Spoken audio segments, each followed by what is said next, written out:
ಎಲ್ಲರಿಗೂ ನಮಸ್ಕಾರ. ನಾನು ನಿಮ್ಮ ಚೆನ್ನ. ಇದನ್ನ 5ನೇ ತರಗತಿ ಪರಿಸರ ಅಧ್ಯಯನ ಪಾಠ 2 ಕುಟುಂಬ. ಈ ಒಂದು ಕುಟುಂಬದಲ್ಲಿ ನಾನು ಆಲ್ರೆಡಿ ಪಾರ್ಟ್ 1 ವಿಡಿಯೋ ಮಾಡಿದ್ದೀನಿ. ಆ ಒಂದು ಪಾರ್ಟ್ 1 ವಿಡಿಯೋದಲ್ಲಿ ಇಲ್ಲಿ ವಂಶವೃಕ್ಷ ಅಂದ್ರೆ ಏನು, ಇಲ್ಲಿ ತಲೆಮಾರುಗಳ ಬಗ್ಗೆ ಮನು ತನ್ನ ಕುಟುಂಬದ ಬಗ್ಗೆ ಎಲ್ಲ ವಿವರಿಸಿದ್ದಾನೆ. ಅದೇ ತೆರನಾಗಿ ಇಲ್ಲಿ ಒಂದು ಚಿಹ್ನೆಗಳ ಬಗ್ಗೆ ಯಾವ ರೀತಿಯಾಗಿ ನಾವು ಸಂಬಂಧಗಳನ್ನು ಇಲ್ಲಿ ಏರ್ಪಡಿಸುವ ಚಿಹ್ನೆಗಳಿಂದ ಅಂತೇಳಿ ನಾನು ವಿವರಣೆ ಕೊಟ್ಟಿದ್ದೀನಿ. ಅದೇ ರೀತಿಯಾಗಿ ನಿಮ್ಮ ಕುಟುಂಬದ ಬಗ್ಗೆ ನೀನು ಇಲ್ಲಿ ವಿವರಣೆ ಇಲ್ಲಿ ಹೇಳಿದೆಯಾ. ಅದಾದ ನಂತರ ಇಲ್ಲಿ ಮುಂದಿನ ಒಂದು ಭಾಗದಲ್ಲಿ ಏನಿದೆ ಅನ್ನೋದು ನೋಡ್ತಾ ಹೋಗೋಣ. ಇಲ್ಲಿ ಪಾರ್ಟ್ 1 ವಿಡಿಯೋ ಬೇಕಾ? ಹಾಗಾದರೆ ಮೇಲೆ ಐಕಾನ್ ಮೂಲಕ ನೀವು ಆ ಒಂದು ವಿಡಿಯೋ ನೋಡ್ಬೋದು. ಸರಿ, ಹಾಗಾದ್ರೆ ಈಗ ಪಾರ್ಟ್ 2 ವಿಡಿಯೋ ನೋಡ್ತಾ ಹೋಗೋಣ, ಮುಂದಿನ ಒಂದು ಭಾಗ ನೋಡ್ತಾ ಹೋಗೋಣ. ಹಾಗೆ ನನ್ನ ಚಾನಲ್ ಮೊದಲನೇ ಸಾರಿ ನೋಡ್ತಾ ಇದ್ದೀರಾ, ಹಾಗೆ ಕೆಂಪು ಬಿಟ್ಟಿರ್ತಾರೆ ಸಬ್ಸ್ಕ್ರೈಬ್ ಬಟನ್ ಕ್ಲಿಕ್ ಮಾಡಿ, ಪಕ್ಕದ ಗಂಟೆ ಐಕಾನ್ ಕ್ಲಿಕ್ ಮಾಡಿ. ಇದರಿಂದ ನಾನು ತೆಗೆದಂಥ ಹೊಸ ವಿಡಿಯೋ ನೋಟಿಫಿಕೇಶನ್ ಇರುತ್ತೆ. ಮೊದಲು ಬಳಸೋದು ಚೆನ್ನಾಗಿ ಲೈಕ್ ಕೊಡೋ ಮೇಲೆ ಲೈಕ್ ಕೊಡೋ ಇನ್ನೊಂದು ವಿಡಿಯೋ ತಲುಪೋ ತುಂಬ ಸಿಗ್ತಾ ಅಂತ ಹೇಳ್ತಾ ಹಾಗೆ ವಿಡಿಯೋ ಬಗ್ಗೆ ನೋಡ್ತಾ ಹೋಗೋಣ ಬನ್ನಿ. ಇಲ್ಲಿ ನಿಮಗಿದು ಗೊತ್ತೇ ಅಂತ ಕೇಳಿದರೆ, ಇಲ್ಲಿ ವಂಶವೃಕ್ಷವನ್ನು ರಚಿಸುವಾಗ ಮಕ್ಕಳ ಹೆಸರುಗಳನ್ನು ಹಿರಿತನಕ್ಕೆ ಅನುಗುಣವಾಗಿ ಅನುಕ್ರಮವಾಗಿ ಬರೆಯಲಾಗುತ್ತದೆ. ನೋಡಿ ಇಲ್ಲಿ ಚಿತ್ರ ತೋರಿಸ್ತಾ ನೋಡಿ. ಹಿರಿಯರ ಹೆಸರು ಬಂದ ನಂತರ ಅದಾದ ನಂತರ ಅವ್ರ ಮಕ್ಕಳು ಈ ಥರ ಬರಿತಾ ಹೋಗ್ತಾರೆ. ದೊಡ್ಡವರಿಂದ ಸಣ್ಣವರಿಗೆ ಬರಿತಾ ಹೋಗ್ತಾರೆ. ಇಲ್ಲಿ ಹೋಗ್ತಾ ಇದ್ದಾರೆ ನೋಡಿ.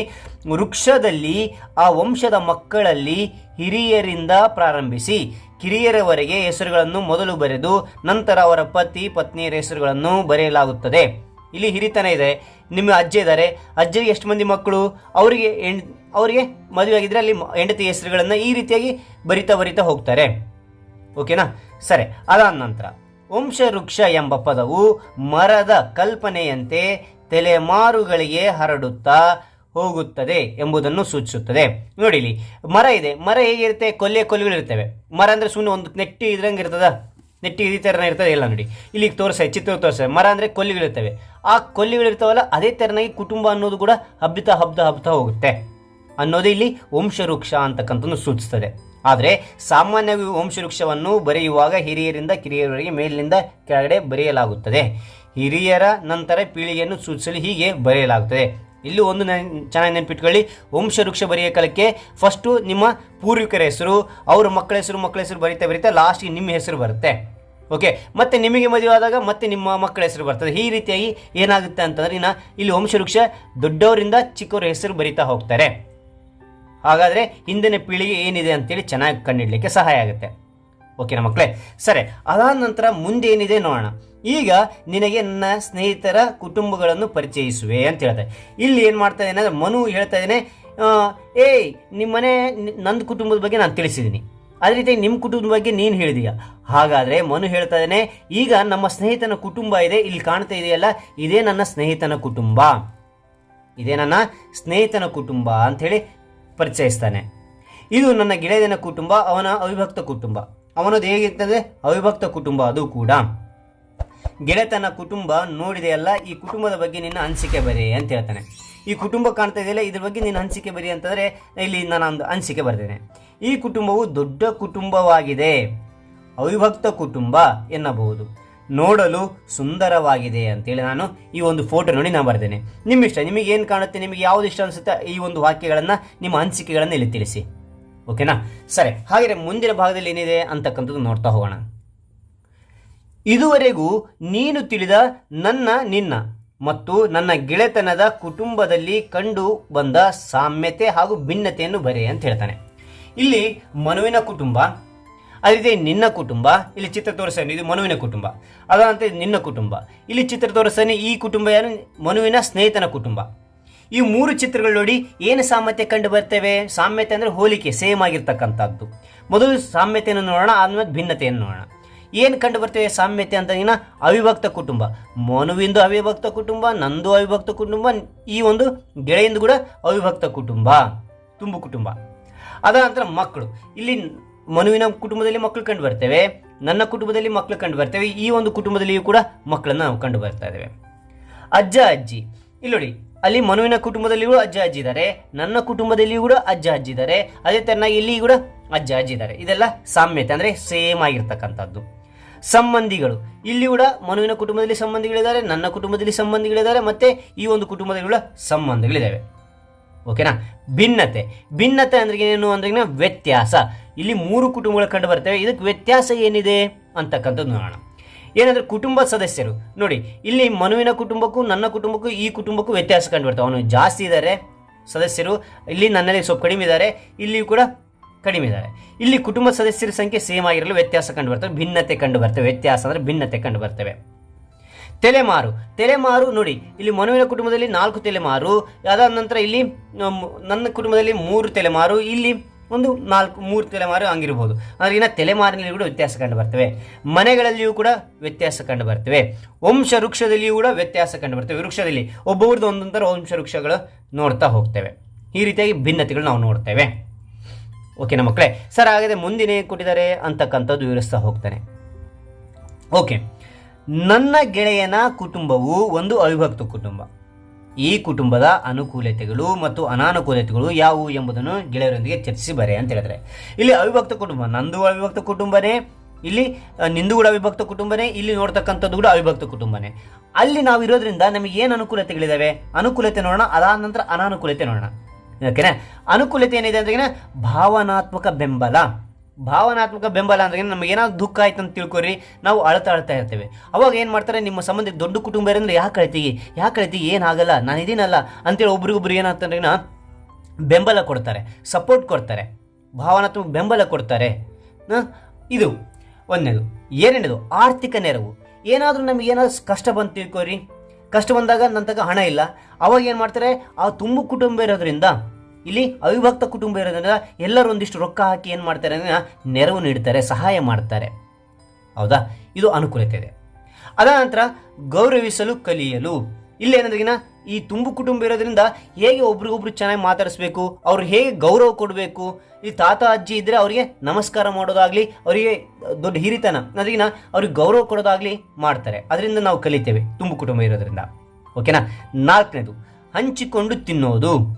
ಓಕೆನಾ? ತಿನ್ನುವುದನ್ನು ಇಲ್ಲಿ ಒಬ್ರಿಗೊಬ್ರು ತುಂಬು ಕುಟುಂಬ ಇರೋದ್ರಿಂದ ಎಲ್ಲರೂ ಕೂಡ ಇದ್ದಿದ್ದರಲ್ಲಿ ಸ್ವಲ್ಪರಲ್ಲಿ ಎಲ್ಲರಿಗೂ ಹಂಚಿ ನಾವೇನು ಮಾಡ್ತೇವೆ, ಊಟ ಮಾಡ್ತೇವೆ ಅಥವಾ ಸಿಹಿ ತಿಂಡಿಗಳ ತಂದೆಯಲ್ಲಿ ಹಂಚಿ ತಿಂತೇವೆ. ಇದರಿಂದ ಏನೇ ಮನಸ್ಸಿಗೆ ಸ್ಯಾಟಿಸ್ಫ್ಯಾಕ್ಷನ್ ಇರ್ತದೆ, ಮನಸ್ಸಿಗೆ ಆನಂದ ಅನ್ನಿಸ್ತಾ ಇದೆ ಹಂಚಿ ತಿನ್ನೋದ್ರಿಂದ. ಓಕೆನಾ ಮಕ್ಕಳೇ? ಇದು ಅನುಕೂಲತೆಗಳು. ಅನಾನುಕೂಲತೆಗಳು ನೋಡೋಣ. ಈಗ ಹಣಕಾಸಿನ ಸಮಸ್ಯೆ ಉಂಟಾಗ್ತದೆ. ತುಂಬು ಕುಟುಂಬ ಇರೋದ್ರಿಂದ ಅದರಲ್ಲಿ ಯಾರಾದರೂ ಒಬ್ಬರು ಇಬ್ಬರು ದುಡಿತಾರೆ, ಉಳಿದರೆಲ್ಲರೂ ಕೂಡ ಕುಂತು ತಿಂತಾರೆ, ಯಾರು ದುಡಿಯೋದಿಲ್ಲ ಅಂತಂದಾಗ ಅಲ್ಲಿ ಹಣಕಾಸಿನ ಸಮಸ್ಯೆ ಉಂಟಾಗ್ತದೆ. ಓಕೆನಾ? ಅಸೂಯೆ ಭಾವನೆ ಬರ್ತದೆ. ಯಾಕಂತಂದ್ರೆ ಅವ್ನು ಚೆನ್ನಾಗಿ ದುಡಿತೆ ನೋಡು, ಅವನ ಚೆನ್ನಾಗಿ ದುಡ್ಡಿದೆ ನೋಡು, ನನ್ನ ಹತ್ರ ಇಲ್ಲ ಅನ್ನೋ ಒಂದು ಭಾವನೆ, ಅಸೂಯೆ ಭಾವನೆ ಬರ್ತದೆ ದೊಡ್ಡ ಕುಟುಂಬ ಇರೋದ್ರಿಂದ. ಇದು ಅನಾನುಕೂಲತೆ. ಜವಾಬ್ದಾರಿ ಹೆಚ್ಚಾಗ್ತದೆ. ಯಾರಾದರೂ ದುಡಿತಾರೆ ಅಂದ್ರೆ ಅವನ ಮೇಲೇನೆ ಜವಾಬ್ದಾರಿ ಇರ್ತದೆ ಎಲ್ಲನೂ ಕೂಡ. ಓಕೆನಾ? ಜವಾಬ್ದಾರಿತನ ಅಂತದ್ದು ಹೆಚ್ಚಾಗ್ತದೆ. ಅನಾನುಕೂಲತೆ ಇದು ಒಂದು ಕೂಡ.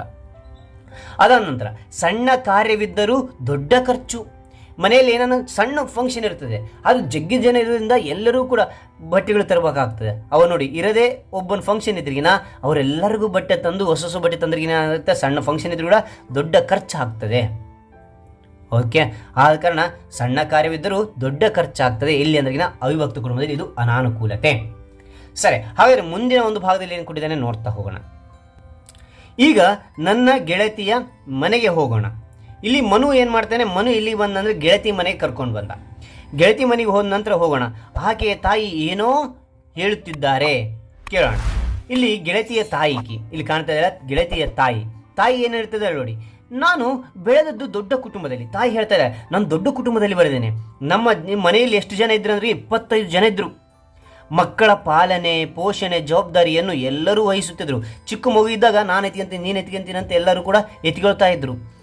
ನಾನು ಸಣ್ಣವಳಿದ್ದಾಗ ಅಜ್ಜಿ ಕಥೆಯನ್ನು ಹೇಳ್ತಿದ್ರು. ನಾನು ಸಣ್ಣವಳಿದ್ದಾಗ ನನಗೆ ಏನು ಮಾಡ್ತಾ ಇದ್ಲು ಅಜ್ಜಿ ಅಂದರೆ ನೋಡಿ ಕತೆ ಹೇಳ್ತಾ ಇದ್ಲು ಅಂಥೇಳಿ ಇಲ್ಲಿ ತಾಯಿ ಹೇಳ್ತಿದ್ದಾಳೆ.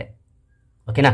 ಆದರೆ ಈಗ ನನ್ನ ಕುಟುಂಬದಲ್ಲಿ ನಾನು, ನನ್ನ ಗಂಡ ಮತ್ತು 2 ಮಕ್ಕಳು.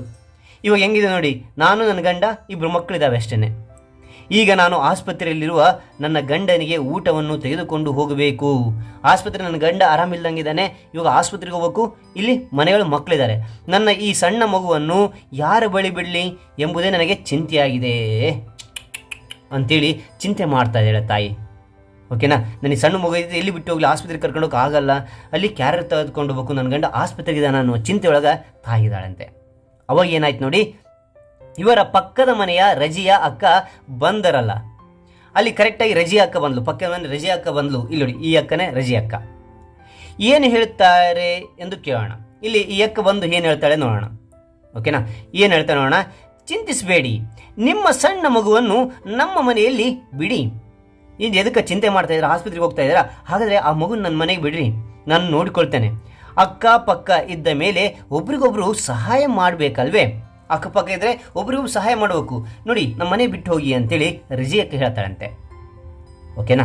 ಸರಿ, ಅದಾದ ನಂತರ ಮಕ್ಕಳೇ ಇಲ್ಲಿ ನೋಡೋಣ. ಕೇಳಿದೆಯಾ, ನನ್ನ ಗೆಳತಿಯ ತಾಯಿಯ ಚಿಂತೆ ದೂರವಾಯ್ತಲ್ವೇ? ಇಲ್ಲಿ ಗೆಳತಿಯ ತಾಯಿಯ ಚಿಂತೆ ಏನಾಯಿತು ಅಂದ್ರಿನ ದೂರ ಆಯಿತು. ಓಕೆನಾ? ಚಿಂತೆ ಮಾಡ್ತಾ ಇದ್ಲು ಮಗು ಎಲ್ಲಿ ಬಿಟ್ಟು ಹೋಗ್ಬೇಕು ಅಂತೇಳಿ. ಹಾಗಾದರೆ ನಿನ್ನ ಕುಟುಂಬಕ್ಕೆ ನೆರವಾಗುವ ಇತರರು ಯಾರು? ನಿನ್ನ ಕುಟುಂಬಕ್ಕೆ ಯಾರು ನೆರವಾಗ್ತಾರಾ? ಅವರು ನಿನ್ನ ಕುಟುಂಬಕ್ಕೆ ಯಾವ ಯಾವ ರೀತಿಯ ಸಹಾಯ ಮಾಡಿದ್ದಾರೆ ಎಂಬುದನ್ನು ಇಲ್ಲಿ ಬರ್ರಿ ಅಂತ ಹೇಳಿದೆ. ನೋಡಿ, ನಿಮ್ಮ ಕುಟುಂಬಕ್ಕೆ ಯಾರು ಸಹಾಯ ಮಾಡ್ತಾರೆ ಅವರ ಹೆಸರುಗಳನ್ನು ಇಲ್ಲಿ ಬರ್ರಿ. ಅವರು ಯಾವ ರೀತಿ ಸಹಾಯ ಮಾಡಿದ್ದಾರೆ? ಇಲ್ಲಿ ರಜಿ ಅಕ್ಕ ಇದ್ದಾಳೆ, ರಜಿ ಅಕ್ಕ ಸಹಾಯ ಮಾಡಿದ್ದಾಳೆ, ರಜಿಯಾ ಅಂತ ನಾವಿಲ್ಲಿ ಬರೀತೇವೆ, ರಜಿಯಾ ಅಂತೇಳಿ. ಇಲ್ಲಿ ಯಾವ ರೀತಿಯ ಸಹಾಯ ಮಾಡಿದ್ದಾಳೆ ಅಂದ್ರೆ ಮಗುವನ್ನು ತನ್ನ ಮನೆಯಲ್ಲಿ ಇರಿಸಿಕೊಂಡಿದ್ದಾಳೆ, ಇಲ್ಲಿ ಸಹಾಯ. ಈ ರೀತಿಯಾಗಿ ನಿಮಗೆ ಯಾರು ಸಹಾಯ ಮಾಡಿದ್ದಾರೆ ಅನ್ನೋದು ಇಲ್ಲಿ ಬರಿತಾ ಹೋಗಿ. ಓಕೆನಾ? ಸರಿ, ಮುಂದಿನ ಭಾಗದಲ್ಲಿ ಏನಿದೆ ಅಂತಕ್ಕಂಥ ನೋಡ್ತಾ ಹೋಗೋಣ. ಇಲ್ಲಿ ನಾನು ನಿನಗೆ ಬೇರೆ ಬೇರೆ ಕುಟುಂಬಗಳ ಪರಿಚಯ ಮಾಡಿಸಿದೆ. ಹೌದಾ? ಎಲ್ಲರ ಕುಟುಂಬ ಪರಿಚಯ, 3 ಕುಟುಂಬಗಳ ಪರಿಚಯ ಮಾಡ್ಕೊಂಡ್ವಿ. ಅದಾದ ನಂತರ ಈ ಕೆಳಗಿನ ಅಂಶಗಳನ್ನು ಓದಿ ಇದನ್ನು ನನ್ನ ಕುಟುಂಬ ಮತ್ತು ಇತರರು ಎಂದು ವಿಂಗಡಿಸು.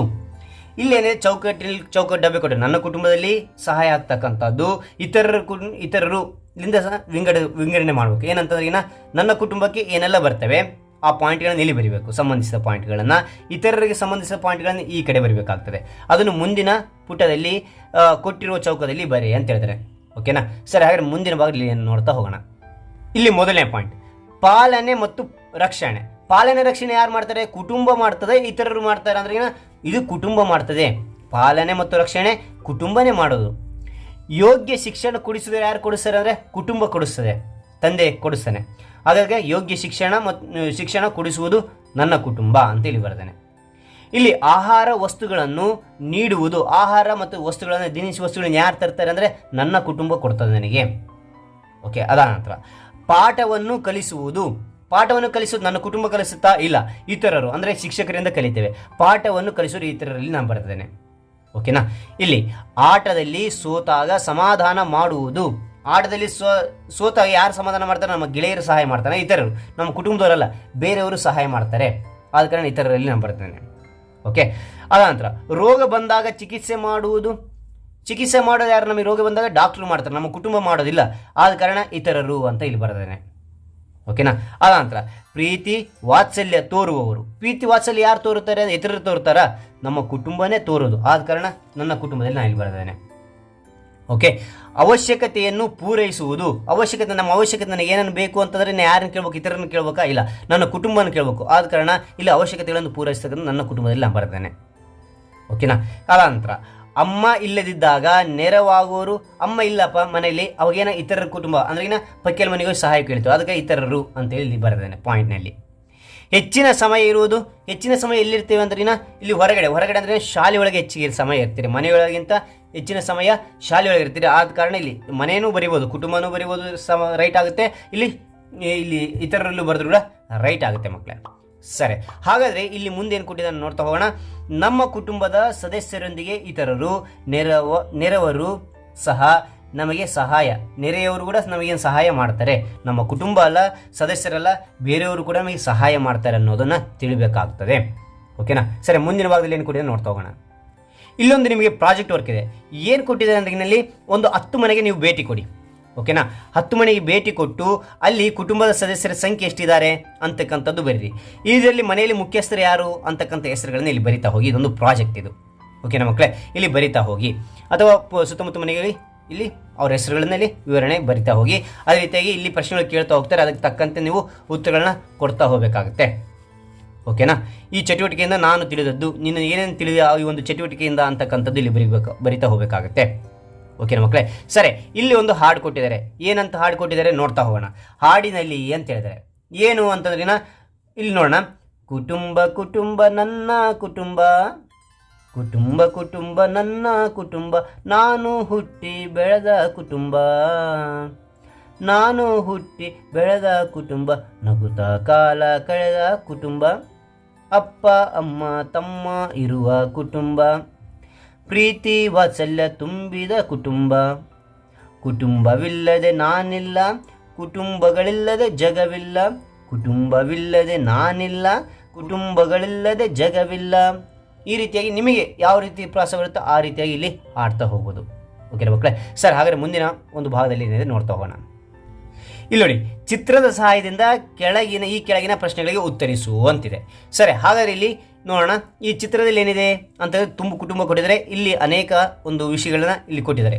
ಅವನ್ನೆಲ್ಲವೂ ಕೂಡ ಒಂದ್ಸಾರಿ ಓದಿದ ನಂತರ ಇಲ್ಲಿ ಕುಟುಂಬದಿಂದ ನಾನು ಕಲಿತ ಒಳ್ಳೆಯ ಗುಣಗಳು ಅಂತ ಕೇಳಿದ್ದಾರೆ. ಇಲ್ಲಿ ಒಳ್ಳೆಯ ಗುಣಗಳು ಕೊಟ್ಟಿದ್ದಾರೆ. ಏನು ಕೊಟ್ಟಿದ್ದಾರೆ ಅಂತ ನೋಡಿದರೆ ಇಲ್ಲಿಂದ ಪ್ರೀತಿ ಕಲಿತಿದ್ದೀನಿ, ವಾತ್ಸಲ್ಯ, ಸಹಬಾಳ್ವೆ, ಸಹಕಾರ, ಹೊಂದಾಣಿಕೆ, ಗೌರವ, ಹೊಂದಾಣಿಕೆ, ಶಿಕ್ಷಣ, ಪೋಷಣೆ, ಗುರುತಿಸುವಿಕೆ, ರಕ್ಷಣೆ, ಹಾರೈಕೆ. ಓಕೆನಾ? ಇಲ್ಲಿ ಹೊಂದಾಣಿಕೆ ಅನ್ನೋದು 2 ಸಾರಿ ಬಂದಿದೆ, 1 ಸಾರಿ ಬರೀ. ಸರಿ, ಇದರಿಂದ ನನಗೆ ಈ ಒಳ್ಳೆಯ ಗುಣಗಳನ್ನು ನಾನು ಕಲ್ತಿದ್ದೀನಿ ಅಂತಕ್ಕಂಥದ್ದು ನಾನು ಇಲ್ಲಿ ಬರೆದೇನೆ. ಓಕೆನಾ? ಸರಿ, ಹಾಗಾದರೆ ಇಲ್ಲಿ ಮುಂದೆ ಏನೇನು ಕೊಟ್ಟಿದ್ದಾನೆ ಅಂತ ನೋಡಿದಾಗ, ಕುಟುಂಬ ನನಗೆ ಏಕೆ ಬೇಕು? ಕುಟುಂಬ ಏಕೆ ಬೇಕು ಅಂತ ನೋಡಿದಾಗ, ಸಹಬಾಳ್ವೆ ಮಾಡಲು, ಕಷ್ಟ ಸುಖದಲ್ಲಿ ನೆರವಾಗಲು, ಸಂಬಂಧಗಳ ಅರ್ಥೈಸಲು, ರಕ್ಷಣೆ ಪಡೆಯಲು, ಅವಶ್ಯಕತೆಗಳ ಪೂರೈಕೆ. ನಮ್ಮ ಅವಶ್ಯಕತೆಗಳ ಪೂರೈಕೆ ಬೇಕಂದರೆ ಕುಟುಂಬ ಬೇಕಾಗ್ತದೆ. ಸಹಕಾರ ಮತ್ತು ಹೊಂದಾಣಿಕೆ, ಸಂತತಿಯ ಮುಂದುವರಿಕೆಗೆ. ಈ ರೀತಿಯ ಇದೆಲ್ಲವಕ್ಕೆ ನಮಗೆ ಕುಟುಂಬ ಅನ್ನೋದು ಬೇಕಾಗ್ತದೆ ಮಕ್ಕಳೇ. ಓಕೆನಾ? ಸರಿ, ಹಾಗಾದರೆ ಈ ಒಂದು ಕುಟುಂಬದಲ್ಲಿ ಪಾರ್ಟ್ 2 ಭಾಗದಲ್ಲಿ ಏನಾದರೂ ಡೌಟ್ ಇದೆಯಾ? ಡೌಟ್ ಇದ್ದಲ್ಲಿ ಕಾಮೆಂಟ್ ಮಾಡಿ, ಖಂಡಿತ ನಿಮಗೆ ಉತ್ತರ ತಿಳಿಸ್ಕೊಡ್ತೀನಿ ಅಂತ ಹೇಳ್ತಾ, ಈ ಒಂದು ವಿಡಿಯೋ ಇಷ್ಟವಾದಲ್ಲಿ ಲೈಕ್ ಮಾಡಿ, ಶೇರ್ ಮಾಡಿ, ಸಬ್ಸ್ಕ್ರೈಬ್ ಆಗೋದು ಮರಿಬೇಡಿ ಅಂತ ಹೇಳ್ತಾ, ನೋಡಿ ಕೊನೆಯದಾರಿ ಏನು ತಿಳ್ಕೊಂಡಿವಿ ಅನ್ನೋದು ಇಲ್ಲಿ ನೋಡ್ತಾ ಹೋಗೋಣ. ಇಲ್ಲಿ ಸಂಬಂಧಗಳನ್ನು ಸಂಕೇತಗಳ ಮೂಲಕ ಗುರುತಿಸಲು ಕೌಶಲ್ಯ ಪಡಿವೆ ಆಯಿತು. ಅದಂತರ ಕುಟುಂಬ ಸ್ವರೂಪದಲ್ಲಿನ ಬದಲಾವಣೆಯನ್ನು ಗುರುತಿಸುವೆ. ಕುಟುಂಬದಲ್ಲಿ ಸ್ವರೂಪ ಹೇಗೆ ಬದಲಾವಣೆ ಆಗ್ತದೆ ಅನ್ನೋದ್ರ ಬಗ್ಗೆ ನಾವು ನೋಡಿದ್ವಿ. ಅದೇ ರೀತಿಯಾಗಿ ವಿಭಕ್ತ ಮತ್ತು ಅವಿಭಕ್ತ ಕುಟುಂಬಗಳ ಲಕ್ಷಣಗಳನ್ನು ಅರ್ಥೈಸಿಕೊಳ್ಳಿವೆ.